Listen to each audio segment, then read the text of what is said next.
Hello. So I'm going to start reading. I already started reading. Just going to read out loud. Um, I don't want to really waste people's time, just like me reading in my mind. But I want to have a chance to read out loud to you guys. Um, this book. This book is really good. Has a lot of information and it really gives out the reason why of why everything is really how it is, and I really want to find out why things are that way. And I always say a skeptic of why things are organized in that such a way, and really many people do it for wrong things, or many people do it for their own benefit. It's normal to really have those kind of questions. Many people who say that it's not normal is um, merely wrong, or they're really trying to normalize the norm of making things wrong, or just really saying that what I'm saying is wrong. In reality, it's when it's right, and really don't have any justifications to justify the answer. But this, I'm going to read to you guys.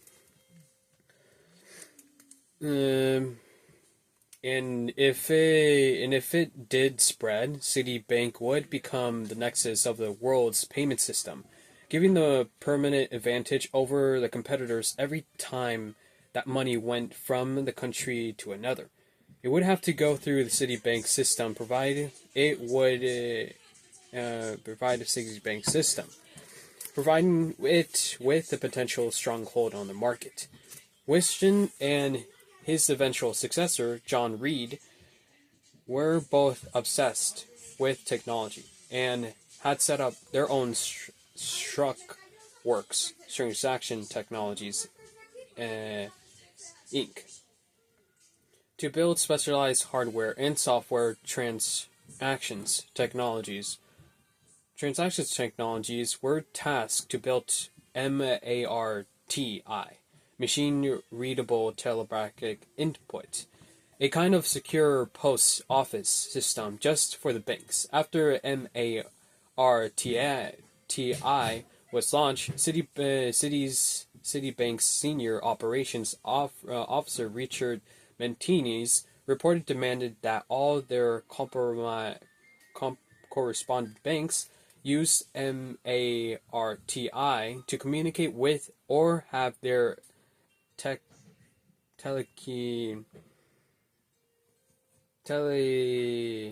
telekeys return. Telekeys. As the banker of Renato Polo described it decides later. As banker Renato Polo describes it decades later. Citibanks more or less said, "We advise you to use MARTI from now on. If you don't use it, we will not execute your transactions." The problem was Citibank was too big to be trusted. Citibank might want to control a messaging system that every other bank depended on, but those other banks had excellent reason to be worried. They had no desire to depend on a technology that was outside their control, and that Citibank would change and at will to squeeze them. As Polo went on to explain, either you make yourself captive to one correspondent, which no one in his right mind would ever do so, or just say no.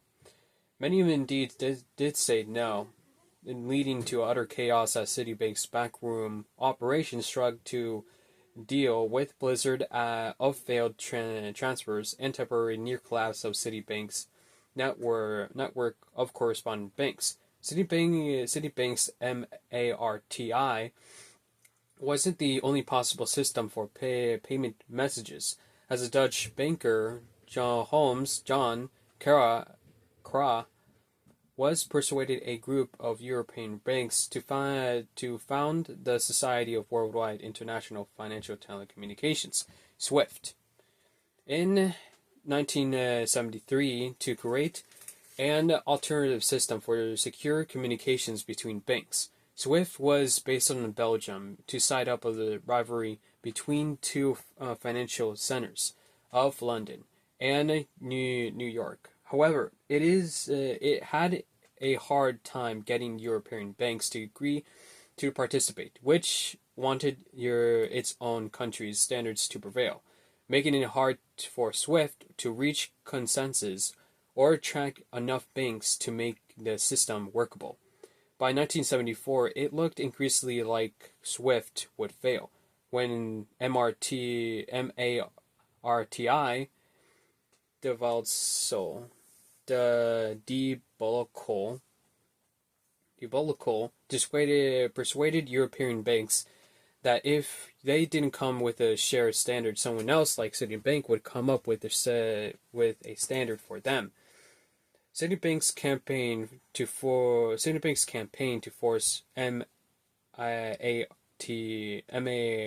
MARTI, its correspondence led to decisive landslide in SWIFT adoption.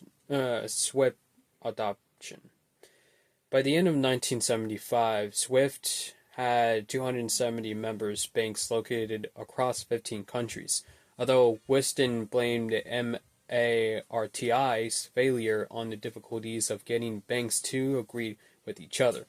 Many TIs later admitted that the people's resistance to MARTI made SWIFT a success.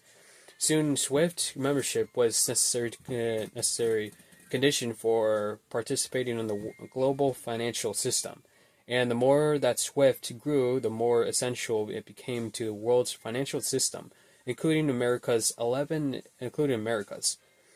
years after its founding, Robert Moore of Chemical Bank became the first American chairman of SWIFT board, while Citibank's Yair Shah became the chairman in 2006. Today, SWIFT's messaging system carries over 10 billion messages annually, facilitating $1.25 quadrillion in transactions. Like the dollar clearing system, it plays a central role in the global finance. As the writers of SWIFT official history acknowledged, SWIFT has become an obligatory passage point. If you want to participate in financial services, you must join because there is no real alternative. SWIFT's central importance created its own problems, while Willie Sultan is supposed to have said that he robbed banks because that's where the money is. Now, the money flows through the complex technical workbooks.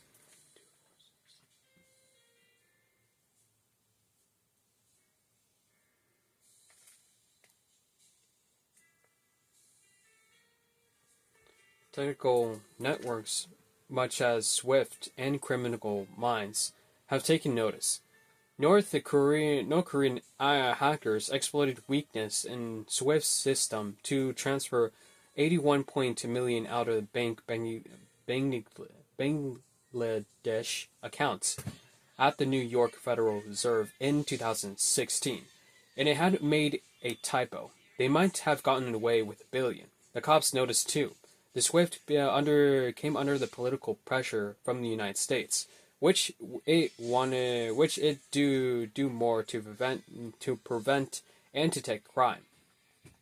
For a long time, SWIFT's officials managed to fend off these requests, arguing that SWIFT was purely technical organization dedicated to managing the world's financial plummeting.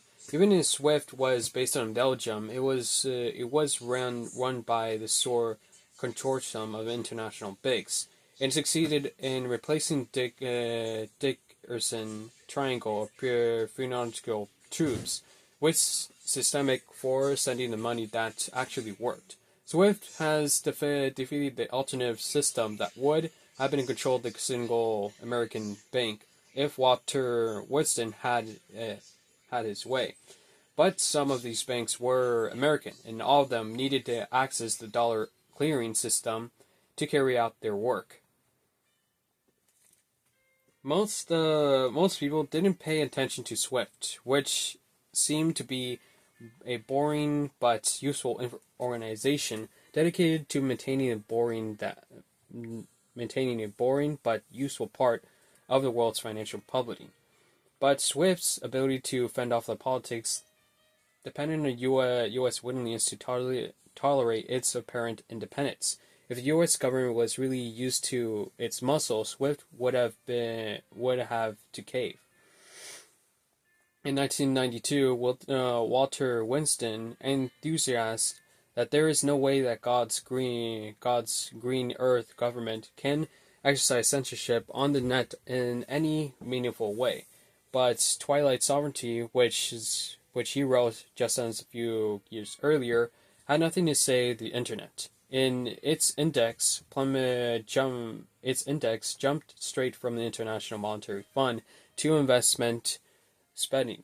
Back when internet was specialized in a network among the many, the most important change seemed to be a physical transformation of the world's telecommunication network, which the network and its competitor networks rode upon. A few years later, when technological evangelists celebrated the liberatory potential of internet, they paid little attention to the wires capable that carried it. Winston had intimate and powerful experience of the world before it had been transferred. First, transatlantic cable capable of carrying voice transmissions had been laid to 1956, and allowed a grand total of 36 calls to happen at once. There were so few phone circuits available between Brazil and New York, and Citibank's local branch hired squads of Brazilian youths and dialers who kept calling and calling for days until they got an open line. But when they succeeded, Citibank's employees stayed on the phone, reading books and newspapers to keep their line open until it was needed. Things began to change in 1970s and 1980s. Electronic switches, specialized computers, and began to replace mechanical arrays, which human operators connected on one color to another by plugging their cables together. These switches could make many conversations at once. Digital fiber optic technology allowed human voices to be turned into information, and information into rapid pulses of light. So the thin strand of flexible glass could carry the merit of individual conversations. The first transatlantic fiber optic cable, which was laid in 1988, could carry forth 1,000 simultaneous phone calls as another fiber optic cables were laid. Flows of money, information, and ideas became utterly dependent on the New World Communications Network, and the path of prosperity is offered. Winston believed that this is new, a permanent decentralized system of the communications required governments to surrender control over the flow of information, and as the internet swallowed up of their networks over the 1990s, it seemed to reinforce Winston's arguments about decentralization. After all, the internet was designed from the ground up to avoid central control. All right. Yeah.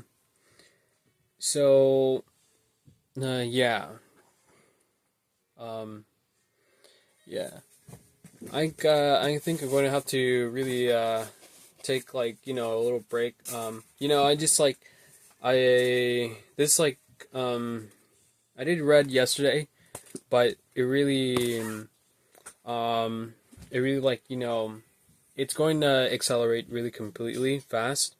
But as time being, I would be able to read much more longer, and read out loud much more longer as I continue to read more books every day.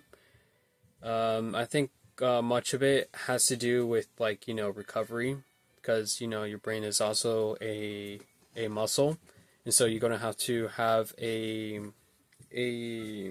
a few days or rest days to really, like, have it recovered, and really, like, um, have it to so the brain can get used to recovering much more faster. And as that accelerates, my my curiosity of information will exceed much more further. But further much of that, um, I haven't been reading for a while. It's really much more longer since I haven't read. But maybe in like probably, like, it won't take long, and I can't really promise you things, but I know it's going to come on soon. Um, yeah, I gotta go. Bye. Also, um, also, this is not a wig. Just in case, like, if you guys, like, thought if it was a wig, because many people have been getting many people saying that it's looked like a wig, but that was just my hair, just, like, um, not really um, brushed or really put on water, so it can just, like, flatten out. Also, then again, this is not my, like, everyday hair. I usually just it usually comes in flat and just, like, comes in wavy, but this is not like my real go-to haircut. I would rather have it much more professional. But yeah, so yeah, bye.